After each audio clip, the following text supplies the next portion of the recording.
नहीं सकता कहीं खुल के, क्योंकि अगर बोलते हम अपने समाज में किसी को बताते हैं यार हम पत्नी पीड़ित हैं, तो समाज हम पे हंसता है। क्यों हंसता है? क्योंकि उनको लगता है कि ये मतलब मर्द नहीं है, ये इसको कुछ ना कुछ ऐसी प्रॉब्लम होगी जिस वजह से। अरे भाई, ये हर दूसरे तीसरे घरों में प्रॉब्लम है पर कोई कहता नहीं है। मेरे कुछ यार दोस्त हैं, कुछ दोस्त हैं, उनके ऊपर मुकदमे चलते हैं पर समाज के सामने कहने से कतराते हैं। इस वजह से कतराते हैं कि लोग बाग इस पर शक की निगाहों से देखेंगे। ठीक है। और ऐसे ही 376 में भी हो रखा, 376 आप देख लीजिए, कजावला वाला। मेरा नाम मनोज कुमार है और मैं संबोधन से पहले ये कहना चाहूँगा कि हर पुरुष अत्याचारी नहीं और हर महिला बेचारी नहीं। ठीक है। क्योंकि आज के समाज में हो क्या रहा है कि औरतों के लिए जो कानून बनाए गए हैं ना, उनका इतना दुरुपयोग हो रहा है। जैसे 498 है, 125 है, डोमेस्टिक वायलेंस है और 376 है। अब मुझे ये समझ में नहीं आता है कि जो 498 है, दहेज का जो मुकदमा जो दर्ज होता है, उसमें हमारी माता का नाम भी लिखवा दिया जाता है, हमारी बहन का नाम भी लिखवा दिया जाता है, हमारी बुआ का और चाची का। अब होता क्या है कि 498 के मुकदमे में इस जो पीड़ित महिला है, जो झूठा मुकदमा करती है, उसकी सुनी जाती है, और जो महिलाएं, जो हमारी माताएं बहनें हैं, उनकी नहीं सुनी जाती हैं। क्यों नहीं सुनी जाती है? क्या वो महिला नहीं है? ठीक है। और इसी तरीके से 125 का जो मुकदमा होता है, उसमें बेचारे पुरुष के ऊपर ज़बरदस्ती एक मेंटेनेंस बांध दिया जाता है कि भाई ये पुरुष है, इसको तो मेंटेनेंस देना पड़ेगा। क्यों देना पड़ेगा भाई? आज के टाइम में महिला और पुरुष बराबर हैं, तो फिर पुरुष के ऊपर ही ये जाति क्यों होती है? औरत के ऊपर क्यों नहीं? औरत भी बराबर की हिस्सेदार है, समाज में पूरा वर्चस्व रखती है। क्यों उनको क्यों नहीं बोला जाता कि मेंटेनेंस देने के लिए? पुरुष भी ऐसे जो बेरोजगार होते हैं और उनको नहीं बोला दिया जाता।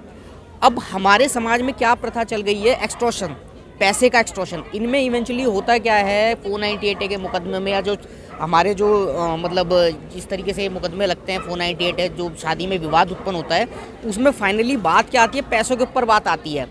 पैसा मांगा जाता है औरत की तरफ से पुरुष से। क्या ये दहेज नहीं है? गलत है, ये बिल्कुल गलत है। इवेंचुअली होता क्या है, पैसों की डिमांड होती है। जी 50 लाख रुपए दे दो, हम तो तलाक दे देंगे। क्यों दे दोगे जी? 50 लाख रुपए आप कमा के रखे गए थे? 50 लाख रुपए आपके पिताजी कमा के गए, आपकी माताजी कमा के दे के गई हमें। जब लड़का देखने जाते हैं, जब तो बोला जाता है कि जी लड़का कितना कमाता है, लड़के की मतलब जायदाद कितनी है, लड़के की संपत्ति कितनी है, जब वहाँ दहेज नहीं देखा जाता। और आज के टाइम में 498 का इतना मिसयूज़ हो रहा है, इतना मिसयूज़ हो रहा है। सबसे ज़्यादा मिसयूज़ 498 का ही हो रहा है। मैं मानता हूँ, देखो औरतों का सम्मान मैं भी करता हूँ, मेरे घर में भी माताएं बहनें हैं, ठीक है। परंतु आज के टाइम में औरतों द्वारा इस कानूनों का इतना दुरुपयोग किया जा रहा है, जिसकी वजह से पुरुष बेचारा बहुत मतलब दयनीय स्थिति हो गई है उसकी। वो बोल भी नहीं सकता कहीं खुल के, क्योंकि अगर बोलते हम अपने समाज में किसी को बताते हैं यार हम पत्नी पीड़ित हैं, तो समाज हम पे हंसता है। क्यों हंसता है? क्योंकि उनको लगता है कि ये मतलब मर्द नहीं है, ये इसको कुछ ना कुछ ऐसी प्रॉब्लम होगी जिस वजह से। अरे भाई, ये हर दूसरे तीसरे घरों में प्रॉब्लम है पर कोई कहता नहीं है। मेरे कुछ यार दोस्त हैं, कुछ दोस्त हैं, उनके ऊपर मुकदमे चलते हैं पर समाज के सामने कहने से कतराते हैं। इस वजह से कतराते हैं कि लोग बाग इस पर शक की निगाहों से देखेंगे। ठीक है। और ऐसे ही 376 में भी हो रखा, 376 आप देख लीजिए, कजावला वाला ये मैटर है। इसमें मैं मानता हूँ, देखो वो मरी है बेचारी, मेरी संवेदना उस औरत के साथ है। बट जिन लड़कों ने शराब के नशे में, उन्हें नहीं पता चला होगा कि गाड़ी के नीचे कोई लेडीज़ है, वो पता भी चला होगा तो चलो मरी। पर हमारी मीडिया, हाँ आप अन्यथा ना लें मेरी बात को, मैं एक चीज़ और कहना चाहूँगा, मेरी बात को बिल्कुल अन्यथा ना लगे। मीडिया उस विक्टिम को जो मरी है बेचारी, उसके ऊपर ज़बरदस्ती उस पुरुषों के द्वारा रेप का आरोप लगाने की कोशिश कर रही है। क्यों ज़बरदस्ती? कि मारी है, पता नहीं रेप किया है, क्या किया है। अरे सिंपल, वो एक रोड एक्सीडेंट है। लड़की भी ड्रिंक कर रखा था, जैसे उसकी महिला मित्र ने बोला कि उसने भी शराब पी रखी थी और उन दोनों का झगड़ा हुआ था।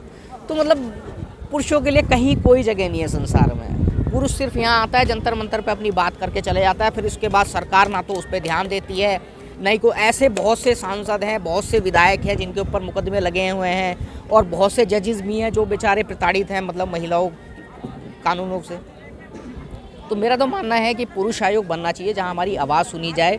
125 में मॉडिफिकेशन होना चाहिए कि ज़रूरी नहीं है कि पुरुष ही खर्चा दे, औरत भी दे, या तो इसको खत्म। अच्छा, एक चीज़ मैं सबसे बड़ी बात ये कहना चाहूँगा कि 125 और घरेलू हिंसा दोनों एक ही केस हैं, मेंटेनेंस की केस होते हैं, पर खर्चा देना पड़ता है पुरुष को, और दोनों की सुनवाई करने पुरुष को जाना पड़ता है हर 2-2 तारीख पे। यार जब एक ही चीज़ है, एक ही हो, तो एक में कर दो, मर्ज कर दो। और खर्चा, बस खर्चा है तो खर्चा मिलना चाहिए। अगर महिला को ज़रूरत है तो उसको मिलना चाहिए, अगर पुरुष को ज़रूरत है तो पुरुष को मिलना चाहिए।